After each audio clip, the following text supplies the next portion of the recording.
سال کے بعد آتے جیب جاتے ہوئے عزت پہ ڈاکہ ڈال کے بھاگ جاتے، صبح اخبار میں سرخی لگ جاتی پیر جیلی تھا۔ اس نے کام نہیں آنا، وہاں کام کیا آئے گا؟ آپ کے اپنے اعمال۔ امام الانبیاء نے فرمایا نا کہ اللہ کا حکم ہے اندھیروں میں چل کر مسجد میں آنے والوں کو، اندھیروں کی نماز کون سی؟ فجر اور عشاء۔ اندھیروں میں چل کر مسجد میں آنے والوں کو قیامت کے دن پورے نور کی خوشخبری دے دو۔ قیامت کے دن کوئی اندھیرا ان کے قریب۔ نبی نے فرمایا جو 5 وقت اپنی نماز کی حفاظت کرتا ہے، یہ نماز قیامت کے دن اس کے لیے نور، برہان، دلیل اور نجات ہوگی۔ اور جس نے نماز کی حفاظت نہ کی، کبھی شعیب اختر کی بولنگ پہ نماز چھوڑ دی، کبھی شاہد افریدی کی بیٹنگ پہ نماز چھوڑ دی، کبھی کرکٹ میچ پہ، کبھی ڈرامے پہ، کبھی فلموں پہ، کبھی ٹیلی فون پہ گپے مارتے ہوئے، جی ٹھیک ہے نماز تے ہو رہی لیکن پاکستان تو کال آئی سی، یہ نماز تک مر جائے گا دوبارہ نہیں کر سکتا، سلام پھیرنے کے بعد پھر اس سے بات کر لینا۔ نماز ہو رہی ہے اور یہ مسجد کے دروازے پہ کھڑا ہوا ٹیلی فون پہ گپے مار رہا ہے۔ لا حول ولا قوت الا باللہ۔ آپ نے فرمایا جس نے نماز کی حفاظت نہ کی اس کے لیے نہ یہ برہان بنے گی، نہ نور ہوگا، نہ قیامت کے دن نجات ہوگی۔ اور وہ قیامت کے دن ہوگا کہاں؟ نماز کا تارک ہوگا کہاں؟ کون فرما رہا ہے؟ امام الانبیاء۔ مولوی صاحب کا فتویٰ نہیں، شاہ صاحب کی بات نہیں، پیر صاحب کی گال نہیں، یہ ان کی بات ہے جن کی زبان مبارک شریعت کی بات اس وقت بتایا کرتی تھی جب آسمان والا حکم دیا کرتا تھا۔ وما ينطق عن الهوى ان هو الا وحی یوحى۔ کائنات کا ہر بندہ اپنی مرضی سے بولتا ہے، امام الانبیاء رب کی مرضی سے بولتے ہیں۔ اور وہ فرما رہے ہیں نماز کا تارک، نماز کو چھوڑنے والا، 5 وقت کی نماز کی حفاظت نہ کرنے والا، قیامت کے دن قارون کے ساتھ، حامان کے ساتھ، فرعون کے ساتھ، ابی بن خلف کے ساتھ ہوگا۔ علامہ ابن قیم رحمہ اللہ اپنی کتاب الصلاۃ میں یہ حدیث بیان کر کے اس کی تشریح کرتے ہوئے فرماتے ہیں تاریک نماز کا خاص طور پہ ان 4 آدمیوں کے ساتھ ذکر کیے جانے کا سبب یہ ہے کہ یہ چاروں کفر کے سردار ہیں۔ فرعون، حامان، قارون، ابی بن خلف، یہ چاروں کفر کے سردار ہیں، اور جو نماز کا تارک ہے قیامت کے دن وہ ان کے ساتھ اٹھایا جائے گا۔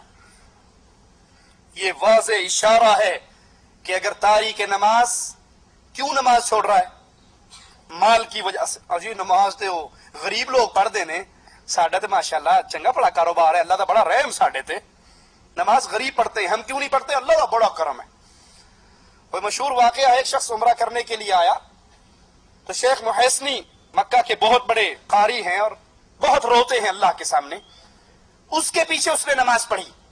اب وہ شیخ محسنی خوب رو رہے تھے، اللہ کو یاد کر کے، قرآن کی آیات پڑھ کے، وہ بھی پیچھے کھڑا روتا رہا۔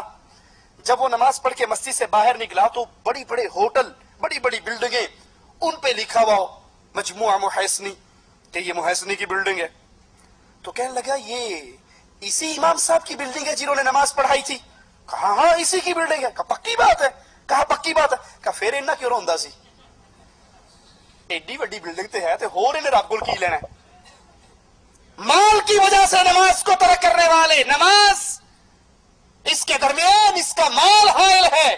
اگر مسجد میں چلا گیا، میں اتنا بڑا آدمی، مجھے ایک غریب کے ساتھ کھڑا ہونا پڑے گا، میری شان چھوٹی ہو جائے گی۔ اگر وہ مال کی وجہ سے نماز کو ترک کرتا ہے تو قیامت کے دن وہ قارون کے ساتھ اٹھایا جائے گا، اور اگر بادشاہی کی وجہ سے، حکمرانی کی وجہ سے وہ نماز کو ترک کرتا ہے تو فرعون کے ساتھ اٹھایا جائے گا۔ سرکاری ڈیوٹی کے بہانے، جی مولوی صاحب تانوں کی پتا، تانوں کی پتا، سویرے نکلنے 9 بجے دکان کھولنے ہیں، راتی 9 بجے واپس آنے تے آ کے ٹوٹ پہننے ہیں، ڈگ جانے ہیں۔ اے ویکھو بچیاں دا ٹھڈ پالنا بھی تے عبادت ہے نا۔ جے نماز نہیں پڑھی تے خیر صلاح، بچیاں دا ٹھڈ تے حلال رزق کمانا بھی عبادت ہے۔ تسی اے عبادت کر لی، میں اے عبادت کر لی، تہاڈی جیب خالی رہی، میری جیب بھر گئی۔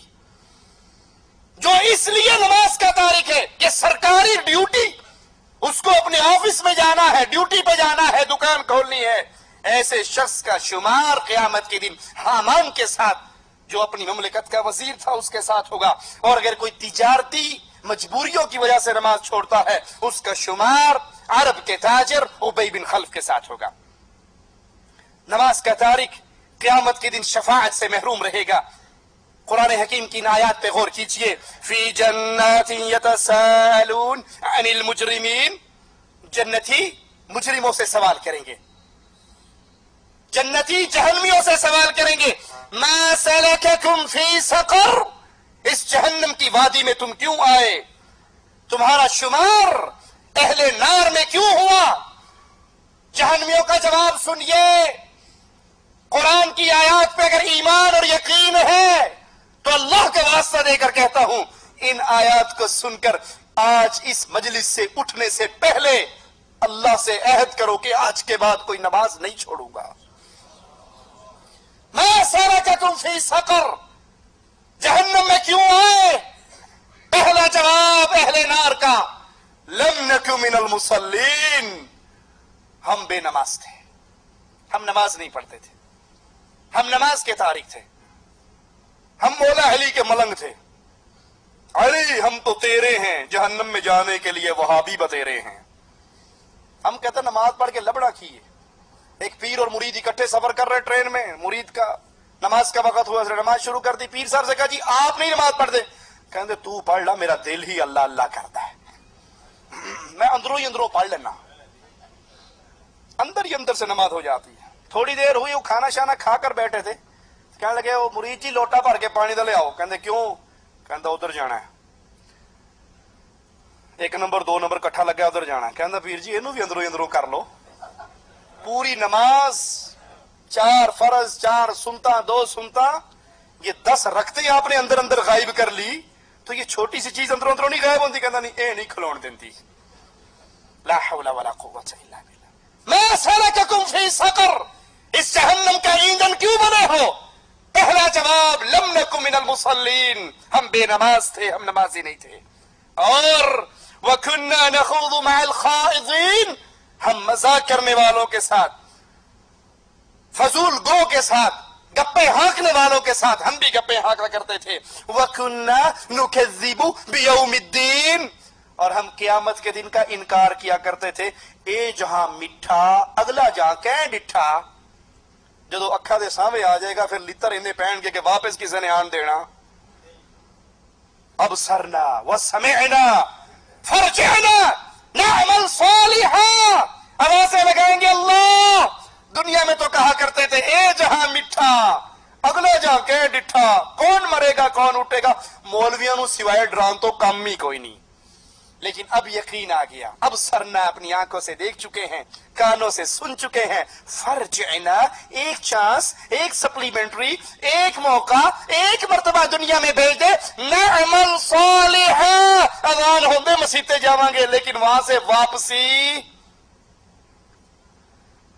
کننا نکذب بیوم الدین، ہمیں یقین ہی نہیں تھا کہ قیامت کی گھڑی بھی کوئی آنے والی ہے، حتی آتانا الیقین، یہاں تک کہ موت نے ہمیں آ گھیرا۔ فما تنفعهم شفاعت الشافعین، مالک